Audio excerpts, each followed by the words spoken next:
louco e o narcisismo. Para a gente entender o narcisismo individual, né, é bom que a gente tenha, sobre o pano de fundo, né, alguma coisa que a gente possa ver no mundo concreto, como que a teoria de Erich Fromm sobre o narcisismo individual ela aparece. Né? A pessoa madura, ela não é aquela que eliminou o narcisismo, né? Muito pelo contrário, mas aquela que o reduziu ao mínimo para viver. O problema começa quando o narcisismo ele permanece rígido, né, impedindo a visão da realidade. Né? A realidade é a realidade que se impõe, né? Ela não é algo que eu posso inventar no sentido de alucinar a realidade. Né? A realidade se impõe e a gente não pode viver como um louco. Né? E o que é o louco? O louco é aquele que alucina a realidade.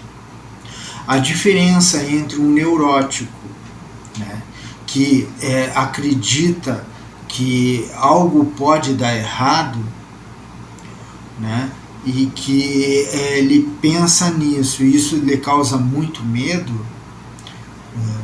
na teoria, o louco é aquele que sabe que vai dar errado. Né? Então, ele sabe que vai dar errado por causa que as coisas mostram para ele que vai dar errado. Ele vê sinais em tudo. Né? Então, assim, eu percebo essa semelhança com muitos que são homens que alcançaram um poder absoluto. Né? E o mais perigoso é quando esses loucos, né, que alucinam a realidade, eles são poderosos, né, e transformam a realidade de forma intencional, pensado, estrategicamente pensado. Né? Eles produzem o terror, como no caso da retirada das crianças no primeiro mandato de Donald Trump dos pais, e as crianças institucionalizadas, né? A perseguição aos imigrantes, né? Ou as ameaças das tarifas, ameaças de invasão da Groenlândia, ou do Canadá, ou dizer que ele é o presidente interino da Venezuela. Tudo isso é a teoria do louco sendo colocada em prática, e tudo isso a partir do narcisismo individual. Essa estratégia de poder, a teoria do louco, ela tem tudo a ver com o narcisismo individual de Erich Fromm, né? que parte de uma pessoa que se torna Deus, e na realidade a gente vê que ele tem um poder que a gente pode dizer que é um poder de Deus, né? Ele tem o poder de destruir com a humanidade a qualquer momento. Né? Basta ele querer. A aniquilação está nas mãos dele. Né? Então, o narcisismo colocado de sua forma real, ali. Né? Uma pessoa que se transforma em Deus. Né? Isso a gente viu em Hitler, e o que o Hitler fez, uma história recente, e o que Stalin fez. Né? Mas o que o Trump faz agora é algo bem mais avançado e bem mais complexo de a gente entender. Né? A teoria do louco é uma estratégia nas relações internacionais de negociação que foi popularizada por Richard Nixon e agora Donald Trump resgatou e adaptou para o século XXI.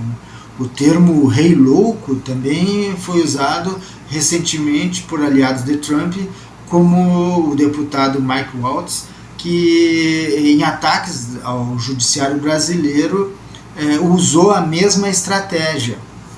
Né? Mas o que é a teoria do louco?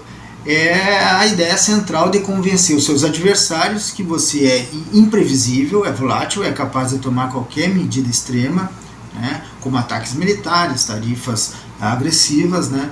E se não conseguir o que quer. Né? E isso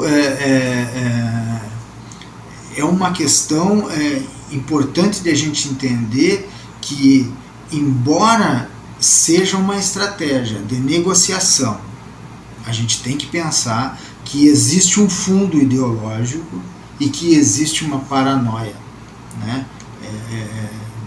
Nesses indivíduos né, que é um medo subjetivo, né, e quando esse medo se transforma em fato, né,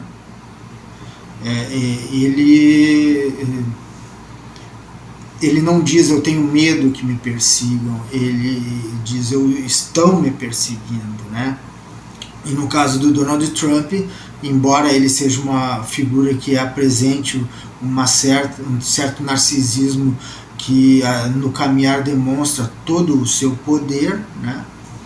Ele ainda, pelo menos no primeiro mandato, ele ainda dizia que tudo era fake news, que estavam perseguindo ele, porque ele era um outsider e tal, e todo esse discurso populista que a gente vê de figuras como Bolsonaro, Milley e essas figuras que estão tomando o poder no mundo inteiro.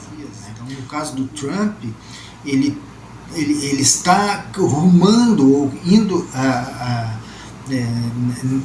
nesse ritmo num caminho muito próximo, se não de uma ditadura, mas sim de uma autocracia. Já é uma autocracia porque é ele que dita as regras, né? Então ele cria uma realidade, né? Ele fala sobre essa realidade e dentro dessa realidade ele se torna um Deus, né? E aqui é o perigo. Ao ferir, ao matar as pessoas, ele vai gerando inimigos reais, né? E esses inimigos que eram irreais, que era uma ilusão, que era uma fantasia, porque o noticiário de TV americana não inventava as notícias, ele apenas noticiava, mas não, ele via essas pessoas como sendo inimigos. A partir do momento que ele toma o poder e começa a atacar nações, a primeiro fazer as suas ameaças, agora ele fez ameaças que vai tarifar todos aqueles que todos os europeus, os países europeus que colocarem tropas na Groenlândia, né? Então ele já ameaçou em tarifar, né? Então assim, ele quer se tornar o rei do mundo, né, vamos dizer assim, ou pelo menos dessa parte do hemisfério. Então aqui o perigo é que ao ferir, ao matar, ele cria inimigos que são reais. A paranoia se transforma em uma profecia autorrealizável e ele começa a ver na realidade aquilo que era uma fantasia. Na clínica, o narcisista geralmente tem pais que são narcisistas, ou fizeram o filho um objeto de amor e de desejo, né, ou vamos dizer de desejo, né, ou de realização de desejos, né, e o filho ou realiza, é a realização do desejo do pai, da mãe, dos pais, né, e nesse sentido, porque o pai ou a mãe são pessoas sensacionais, maravilhosas, isso na ilusão dos pais, o filho é maravilhoso, tudo aqui. Num primeiro momento a gente tem na clínica narcisistas em que afirmam na clínica toda a grandeza que foram os seus pais e afirmando da própria grandeza. No outro é a transformação da grandeza dos pais naquilo que ele é. Ou seja, eu sou a realização dos desejos do meu pai ou da minha mãe. O desejo dos meus pais está em mim. Então eu realizei tudo aquilo que os meus pais queriam que eu fosse. E agora eu quero realizar tudo aquilo que eu tenho condições de realizar. Por quê? Porque as pessoas têm que ver como eu sou maravilhoso. Então, assim, isso a gente vê muito refletido dentro da clínica, né? E isso é tão patológico que quando se descobre que os pais eram narcisistas, existe uma crise e as pessoas já não sabem quem são, o próprio narcisismo é colocado em prática. Isso quando as pessoas ficam. Geralmente, algumas dessas figuras são empresários muito bem sucedidos, que entram em sofrimento e que o cônjuge, tanto a mulher quanto a mãe, ou quanto o marido pedem para que vá para a clínica, a pessoa vai para a clínica, fica algum tempo e depois sai. Aqueles que permanecem conseguem se reorganizar na clínica, né? Mas qual é a questão? A questão é que você perdeu a conexão com a realidade, né? Você perdeu a conexão com a realidade ali. Então a realidade, o território, não existe mais. Passam a viver das próprias alucinações e das próprias fantasias. Então alucinam a realidade, né? E isso é uma questão de que se substitui o território, né, que é a realidade concreta, pelo mapa, né, pelo abstrato, né, e passam a viver a partir do mapa, né, a partir dos projetos, né, que é a própria megalomania. Então o problema é que o território existe, né, e existe lá uma biologia que deve ser preservada, né, ou seja, todos que estão lá no mapa, né, são reais, né? E quando a gente tem figuras como Donald Trump, que é um megalomaníaco e que tem toda essa teoria do louco e está colocando o mundo inteiro em pânico, né? O mapa que ele usa, nos territórios existem pessoas e pessoas que estão morrendo, né? E é muito grave, né? É a gente ser liderado por líderes narcisistas. Mas não é somente esse tipo de narcisismo que a gente vê, a gente enfrenta no dia a dia um narcisismo sutil, que pode ocorrer desde o consultório até a mesa de jantar, né? Então, assim, alguns exemplos práticos é quando o paciente que liga e que quer marcar para aquele dia, para aquele horário, porque naquele dia, naquele horário, ele tem um horário disponível. Então, assim, eu só tenho horário disponível hoje às 3 horas, e é 2 horas, e eu só tenho às 3 horas, pode me atender? E a gente diz, hoje não, eu só tenho horário para tal dia, e a pessoa fica muito brava. Mas eu só tenho horário às 3, sim, mas tem que ver se a pessoa que, né, no caso, eu como psicanalista, tenho horário para as 3 horas.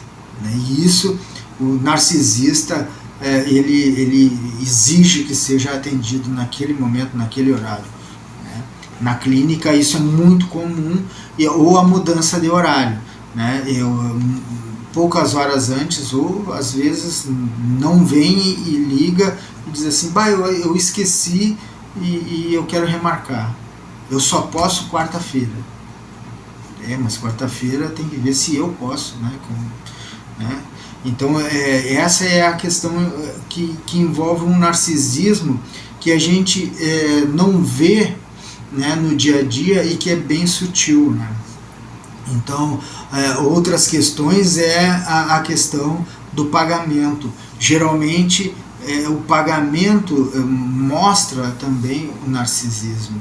Quando pessoas que não têm problema aquisitivo chegam, a primeira coisa que falam está muito caro, esse valor eu não posso pagar, né, porque não vai sobrar dinheiro para fazer as outras coisas que são importantes, né, e que isso talvez não seja tão importante, né. Outros tipos de narcisismo é quando a pessoa na clínica chega e já vem com o próprio diagnóstico e contesta aquilo que o psicanalista está falando. Em todos esses casos, né, ou num caso que fala do paciente que liga para o médico e diz, eu moro perto da sua casa e eu quero um horário para agora, né? E o médico diz, não tem horário agora. Não, mas eu quero agora, né? Então, nesse tipo de exemplo, existem nuances, né, em que a pessoa que trabalha e que tem o dia inteiro, né, existe a flexibilidade de a gente encontrar um horário que seja melhor para essa pessoa.